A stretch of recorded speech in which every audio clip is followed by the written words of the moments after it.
Hi, I'm Amanda Morgan, and this is Not Just Cute, the podcast, where we discuss all kinds of topics relating to intentional whole child development and supporting the critical work of parents and teachers of young children.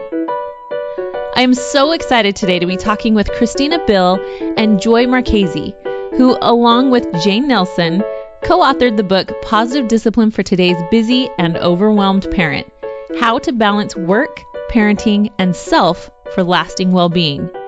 Now, this is the first time I've interviewed two guests at once, but you can easily tell their voices apart. Here's the clue. Kristina, who is actually a Swedish transplant to the UK, is the one with the British accent, and Joy is the one with the American accent. Both women share wonderful insight in our conversation as they talk not only about the book, but how the principles they're writing about have changed their own lives.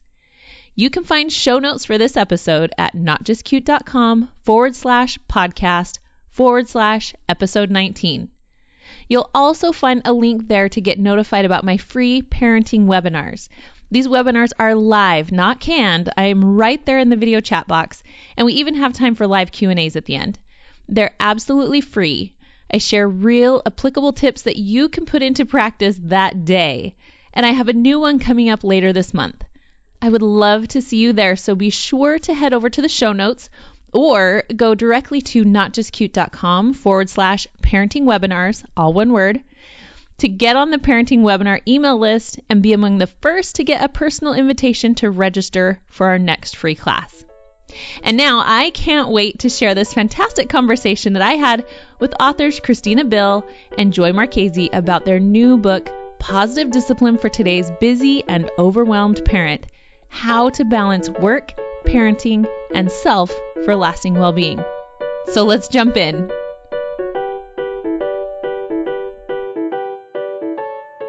Kristina and Joy, thank you so much for joining us today. Pleasure to be with you. Thanks for having us. I am so excited to talk to you about your new book, Positive Discipline for Today's Busy and Overwhelmed Parent. I know that that's a title that really jumped out at me. I don't know a parent around that doesn't feel overwhelmed, at least sometimes, right? Yeah.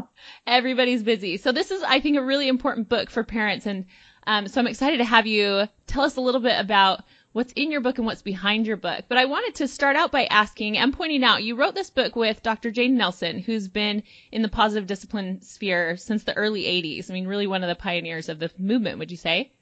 Yeah, definitely. Yeah. So one of my first thoughts was she's written so prolifically. And as I said, she's been doing it for decades. So what do you feel like needed to be added to that body of work? What was kind of the impetus for this new book for today's parents? What was needed? So Amanda, I'll address that one. It's Kristina here. So I think it's very important, first of all, to say that the fundamental parenting tools within positive discipline, they would not have changed. So whatever, Jane has been talking about for decades, they are the same tools. And the reason for that is that it's because they work. They fundamentally address the issues that parents come across, and they fundamentally help children to grow into healthy and contented human beings, which is, of course, what we want. So I think it's very important to say that. But of course, there are so many other things that move on in society. And we felt that one of the reasons why this book is so relevant right now is that the dynamic in the last few decades has really been shifting, the sort of socioeconomic dynamic, in the sense that these days a lot more women are out in the workplace and a lot more men are actively involved in the childcare and home management. And that is a dynamic that has been around for some time. But that means that there are some particular tools and suggestions that we felt were relevant to bring to sort of today's modern parent. So true. Did you want to add to that, Joy? Just really the generational differences, right? Now, because, we have, the baby boomers and Generation X and now the millennials, and, with each generation, the parenting changes. And when the parenting changes, children grow up very differently. And we don't see the effects of the parenting until that generation are adults. So now we've seen a really big shift in certain methods that were used, all with the best intention, but now we're seeing some of the results of that, right? So, for example, the pampering or, or doing too much for your children, that sort of tiger mom or helicopter mom kind of idea. And now sometimes it might lead to, for example, a sense of entitlement, right? So now, and then how do those children then parent? Because ultimately what it comes down to is, where do we learn to parent? We learn from our own parents, and we either do exactly what they did, because that's what we know, or we do the exact opposite because we resent what was done with us. So it seems to kind of shift back and forth. Right. Seeing those pendulum swings that we have in our parenting philosophies culturally.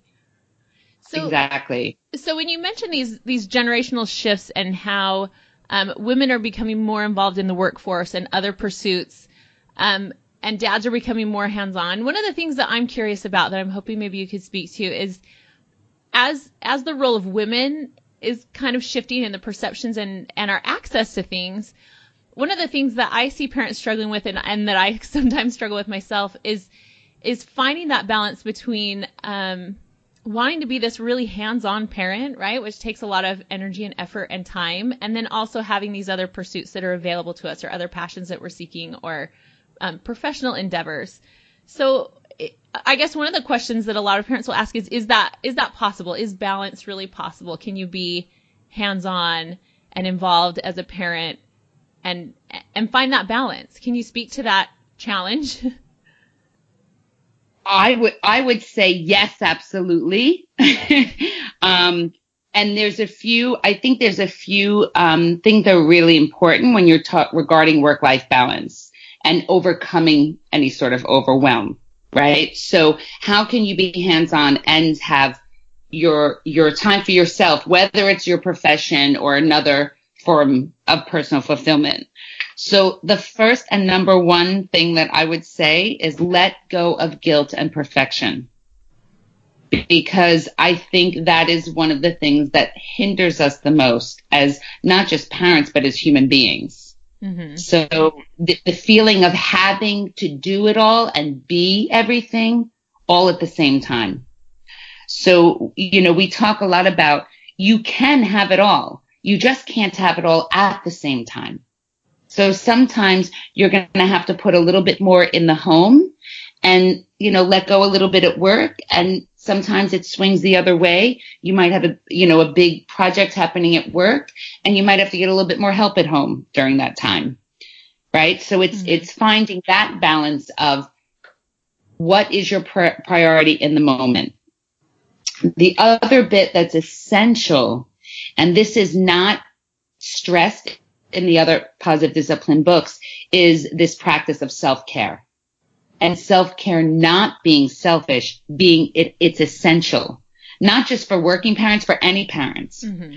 I have a very good friend who writes about resilient parenting, and she has a saying, and I love this. It's a really good reminder for me all the time. Drink while you pour. So you must constantly take care of yourself in order to be able to take care of others. I love that. So that's another. So letting go of guilt and perfection, practicing self-care. And this was something when we wrote the book, we did a lot of research about, because one of the questions that parents ask themselves is me being at work going to hinder my child? And what we found is it's not about the quantity of time that you're spending. It's about the quality of time that you spend with your child. So when you are with your child, you are with them 100%. That means no work emails, no technology, no distractions. You are with them. You're fully present. And when you're working, you're at work without the guilt. So whatever you're doing, you're present. And I think that need of being fully present, I think that's something that's a challenge today, not only for working parents, but for all parents. I think that's a reminder that we all need to be 100% where you are. And it's not easy.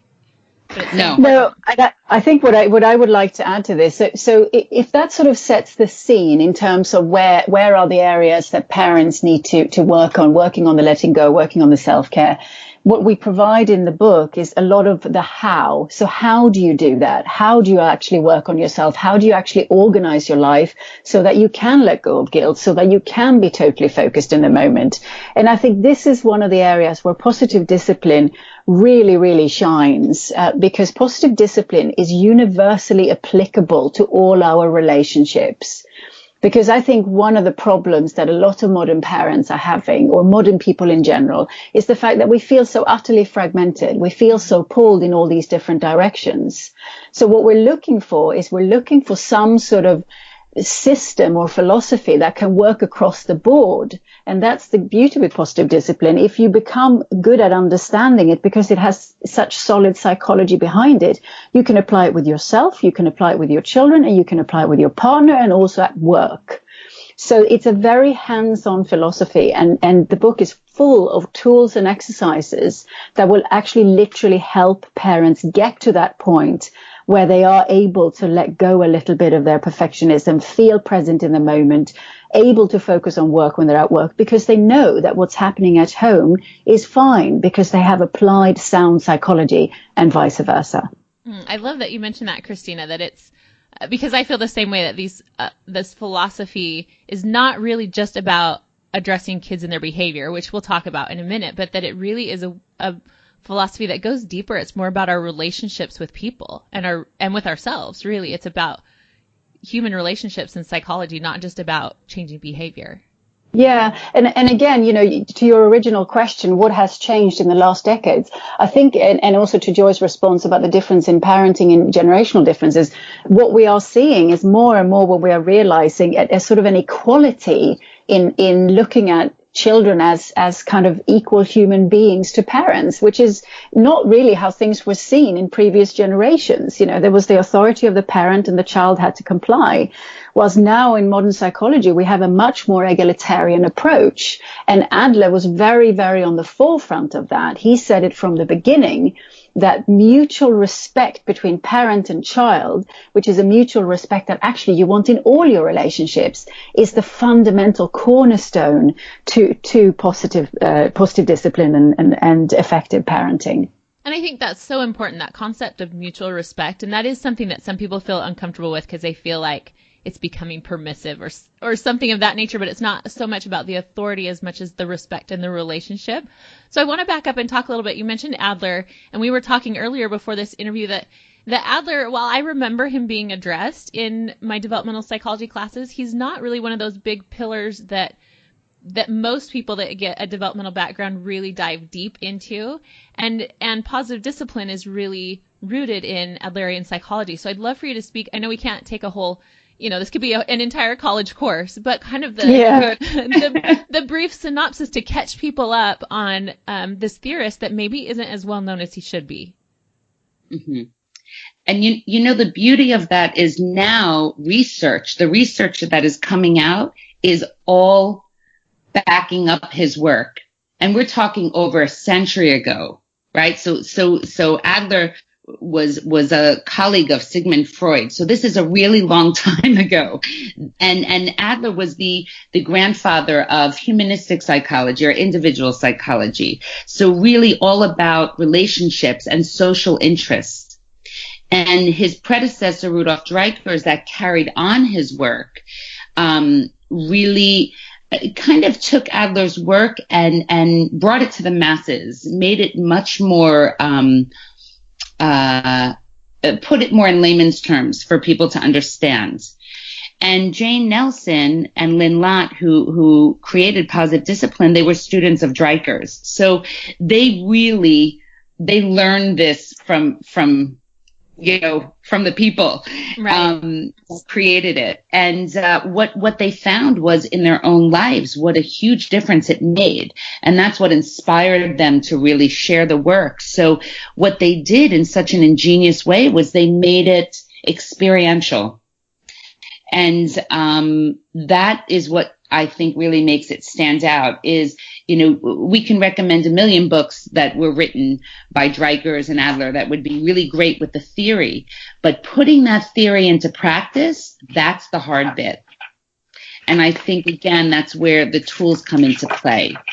The how do you do it? Because it's not anything we don't already know. Right. So, for example, this mutual respect, being kind and firm at the same time. So you're right, Amanda, you mentioned, people fear that it's permissive. They hear the word positive, right? And they think, it must be, no punishment. So we're just letting children run wild. And it's actually not permissive at all. It's really about being kind and firm, which means that you're respecting the child, you're respecting the situation, and the firm bit is you're respecting yourself and your boundaries. But putting that into action and doing that and finding that balance of kind and firm at the same time, that's tough. It's a lot easier said than done. Yes, I think what I would love to add there as well is going back to your original question there, Amanda, about what is it about Adlerian psychology that's so effective. So we've already discussed that at the heart of it was his idea of mutual respect. But also, if we look at sort of parenting schools out there, there are some that focus on the behavior and try to work backwards by addressing the behavior. They try to see change in children. We say it's the opposite. What you have to do is you have to see the behavior as a sort of a red flag to alert you to what is actually going on for the child. And that's something that we call belief behind the behavior. So the reason why the tools are so effective is because it is based on that idea that in order to see sustained behavioral change, and again, this is universal. It's not just for children. We see the same thing in corporate learning, where a space that I'm very active in, that to see behavioral change in human beings, you have to address the underlying belief. What is it that is causing that behavior? It's not enough to just look at the behavior. So we always use the analogy of the iceberg. If you imagine that what you're seeing, the top of the iceberg is sort of the behavior of the child, but underneath the surface, and we all know underneath the surface an iceberg is much, much bigger than the tip that you see. That's where you have the belief that's actually driving behavior. And our belief and where we see empirical evidence is that when you get good at understanding that whole dynamic and looking at the belief, then you can much more effectively find tools to use that will then automatically deal with the behavioral challenges. I think that's so important. I know for me, in working with parents and with teachers, so often I'll have these questions. How do I deal with this behavior? How do I deal with that behavior? How do I, as though we can fix them all with the same Band-Aid. And that's what I feel like I'm constantly saying as well. I can give you some ideas of what may have worked for other people, but the first thing we have to understand is where is the root? Where is it actually coming from? And I love that analogy of the iceberg because it's so true. You can see that tip, and maybe even that tip looks the same for several children, but what's beneath can be so different. That's so true, and that goes to the heart of the two fundamental needs that Adler identify that all human beings have, which is the need to belong and the need to be significant or to have some kind of value. If either one of those two fundamental needs is not satisfied, we will misbehave in some way. In other words, we will try to seek out ways to satisfy that need. So it's a very, sort of ingenious process of getting to the heart of it, as you call it, the root. And once you see that, it becomes so much clearer what you can do as a parent. It changes everything. That's so true. So in addition to that, I think another thing that I often see is just our expectations for children. Sometimes we're setting them and ourselves up for failure. Oftentimes, and I think it's rooted in development as well. Sometimes our expectations are actually what's inappropriate, but we see it as behavior that's inappropriate. And I know that's something that's similar to what you write about, that we first have to, as you're introducing positive discipline, pointing out that one of the first things we have to recognize is, keeping our own expectations in check. Is that something you can elaborate on why it's so common for us to have the wrong expectations, but to see it as the children having the wrong behavior? So I think there's two pieces to that question. The first one has to do with how we start our book. Like the introduction asks the question, is positive discipline for you or for your child? And, sometimes and the answer is it starts with us. Really the answer is both, but it does start with us. And, sometimes as parents, we expect our children to do things that we ourselves are not actually doing. True. Right? So for instance, controlling our own behavior. So that's why modeling is one of your greatest tools as a parent. Right? We can't, that do as I say, not as I do doesn't really fly. It didn't work for me as a child. I wasn't okay with that. And kids still aren't okay with that. So there's the piece that if we are going to have expectations, well, we ourselves better be living up to them first. So that's number one. Number two, I couldn't agree with you more, Amanda, that it really depends on the development of the child. And sometimes we see a child's behavior as a misbehavior when in fact it's just age appropriate development. And the child is merely just exploring the world around them. Right. And that's how they learn. True. Even one of our main principles in positive discipline is mistakes are opportunities for growth. So we celebrate mistakes. So when a child spills a glass of milk, that's great. That's an opportunity to teach them, how do we clean it up? They didn't do it to misbehave, but we have to take that time and we have to model patience. Right? And empathy. And we have to, take time for training. And sometimes we forget, I think, that the child's brain is not an adult brain with less miles on it. It's actually a completely different brain. And, now we know that the brain isn't fully developed until the child is about, 25 years old. Whereas in the past, because we didn't have the technology, because the size of the brain by age 6 is 95% the adult size, we just assumed that it was the same brain, they just had less experience. And now with, MRIs and all the technology we have, we've realized that the child's brain is wired completely differently and that we need to come at it from a different perspective. Yeah, it's kind of that perspective that we've, really goes back even further to the, until the 18th century that we even recognize children as being different, that we just view them as smaller versions of adults. And it's the same as you're mentioning, that the brain is so different and that we have to, just as you said, we have to come at it completely differently because it is different and have those expectations. And I love what you mentioned about seeing those mistakes as teaching moments. I think just shifting that perspective alone can change our experience of the moment. It can change I really believe that patience is more about perspective than about a character trait, but that we see something not as a personal affront or our kids who are never going to get straightened out, but that it's an opportunity for growth and learning. I love that you pointed out that way, that we see, okay, what can we learn in this moment? What do I recognize my child could learn? I really agree with that. And I think to go back to the example of the child who spills the milk. So, often it'll just be an honest mistake. But of course, we also know that sometimes they do things that are very annoying, such as spilling the milk again and again and again, because somehow they have understood, this particular child might have understood that that's a way of getting attention.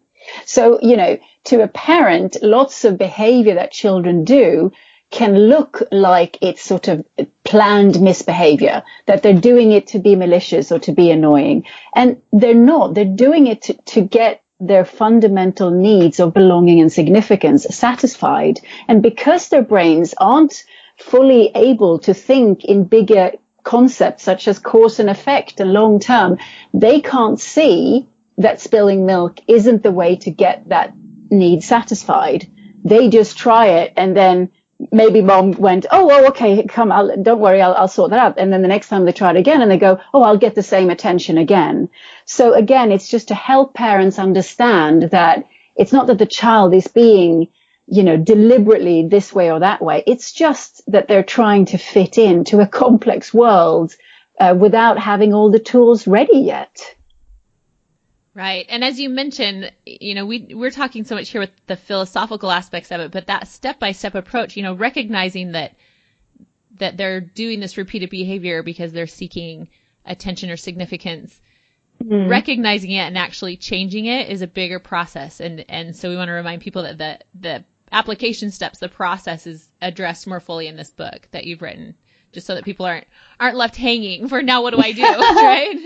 No, of course. I mean, we could talk about so many different tools you could apply in that moment. But I just wanted to point out that when you, and we do talk a lot about this in the book, when you understand more deeply this aspect of the human brain development, age appropriate behavior, but also how the fundamental beliefs behind behaviors are formed, it becomes easier as a parent to try to suss out where the child might be, so that they then can find effective tools to use to address the behavior.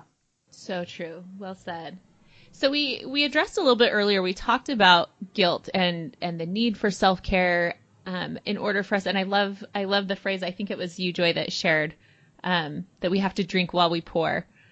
Mm-hmm. So I'm wondering if you can address, as we've mentioned, this book is addressing, today's generation, today's parents, some of the cultural nuances that we currently are experiencing. And I wondered if we could explore guilt just a little bit further. Why do you think there is, I don't know, I often say that there's more guilt, and maybe it's not that there's more, maybe it's just a different guilt. I think parental guilt is not a new concept. I think every parent has wondered if they're doing right by their child or had moments where they doubted themselves or questioned. But can you speak a little bit to what is so different today for parents in the way that we experience this guilt and anxiety, and maybe why that experience is different? Well, I would agree with you and concur that parent guilt is part of being a parent. There's no way around it, and you'll probably feel it even when your children are adults. That guilt just sits with you. You're always questioning. However, for parents that work outside of the home, I think the big question that they ask themselves is whether or not being at work will have a negative effect on their child. So, for example, I travel for work. I travel quite a bit. And the guilt is just the fact that I'm not there. I might be missing something. My daughter is actually fine. She says, bye-bye, mommy. She's fine. And I should be thrilled that she's fine, right? But it's still, the guilt is still there, right? So there's really no right answer to this question about guilt. But the most important aspect about it is whether you feel guilty or confident about the choices that you've made. So even though my guilt is there a bit, I feel really good about my choice to work and my choice to travel when I need to, because I know that, number one, she's developing resilience, flexibility, adaptability. She has other people in her life that care for her, and she has a secure attachment because she's really okay when I'm gone. And that's what I want. And I also know that I'm teaching her, I'm modeling for her, what it looks like to be able to have fulfillment, right, in your life outside of parenting. And I think that's really important. What we noticed in our research is that one of the most significant factors that affect children is the feelings that the parent have and how the parents behave because of their feelings. So, for example, if you're an unhappy parent, you might create an unhappy child. Right? So children absorb the stress and the unhappiness of their parents, and they might express it with misbehavior, because if they're feeling that stress and anxiety, it might affect their sense of belonging and significance, right? The good news is, on the other hand, if parents feel happy about their decision to work and provide for their families, and they're able to provide guilt-free love when they are with their children, then chances are they will be operating out of happiness. So the same is true, that happy parents will create happy children. So it's actually our own feelings that have a greater impact because it impacts our behavior. Does that make sense? Yeah, I think that's really interesting. And we want to note that that's going to be different for each family, that, as you mentioned, that it's finding what works best for your family, being responsive to those needs. And so for some, that's working outside of the home. For some, that's other passions and pursuits or different formulations, right? There's no one set pattern. But as you pointed out, that what really what it comes down to isn't so much, what it looks like, but it's how you feel about it and that you project that. And as you mentioned, I find that so interesting that so often as parents, we carry this guilt and worry about something that doesn't actually exist. We worry about our kids being okay when they actually are okay. But as you mentioned, that worry itself may be what creates the problem, that our children may be just fine with the decision that we've made, but that our worry about it is what will affect them more so than the situation itself. I find that really fascinating.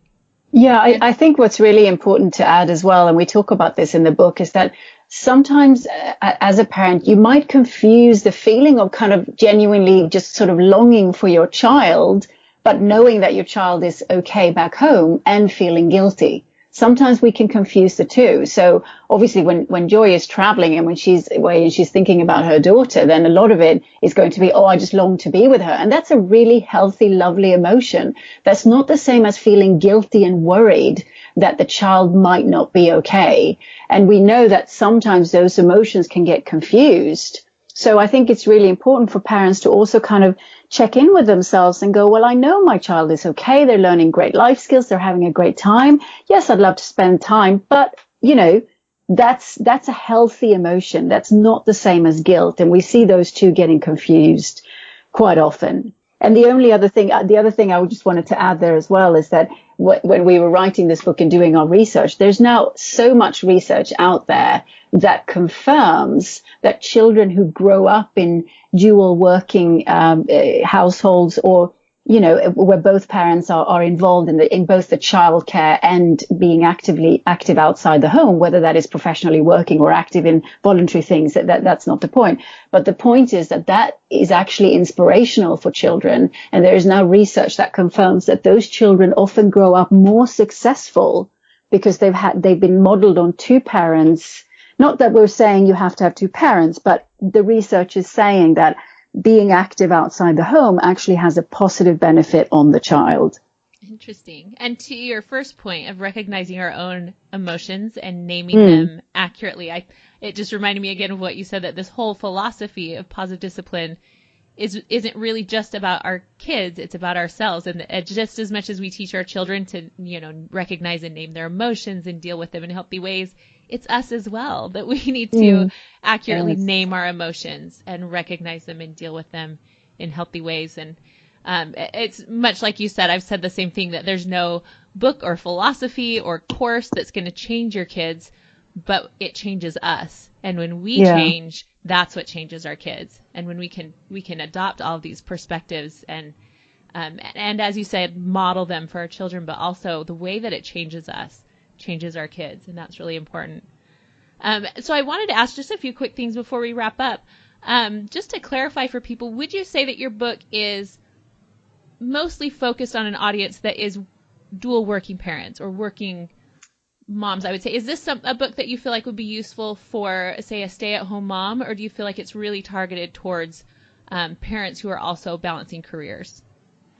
We definitely think this book will be beneficial to all parents, because I think even I look at my friends who are stay-at-home mums, and they are so super busy. It's not just, that working outside the home is the only way these days that we are busy. They're involved in charitable things, or it's stuff to do with their kids and so on. So I think the whole juggling act is very, there's a different dynamic, of course, and certain different pressures when you're also out there earning money, but that's not the key here. The key is that we're addressing a modern audience that experiences pressures, time pressures to be perfect, to achieve all that stuff, which has only been growing in our society.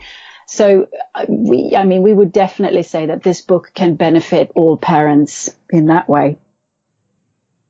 That's so true that you mentioned. I love how you point out I think we tend to think as working parents that they're the ones with the juggling act, or we are the ones with the juggling act. But as you mentioned, really the way our culture and our society has evolved, everyone is balancing and juggling. And as I mentioned earlier at the beginning, that your title, just that word overwhelmed, I think speaks to every single parent. And so I appreciate you pointing out that while the example may often be the working parent, the the concept really is just the overwhelm and the balance, and how to find that balance for our families, the one that works.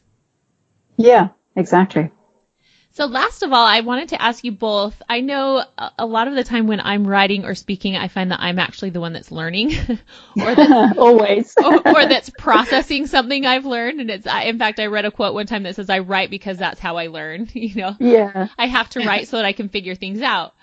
And so I'm curious for the two of you, as you worked on this book, as you wrote this book, what would you say is one of the key takeaways that you find most personally affected you, whether it was while you were writing it that you discovered it and it had a big impact on you personally, or it's just something that you've brought with you to the book? What would you say is that key takeaway for each of you personally?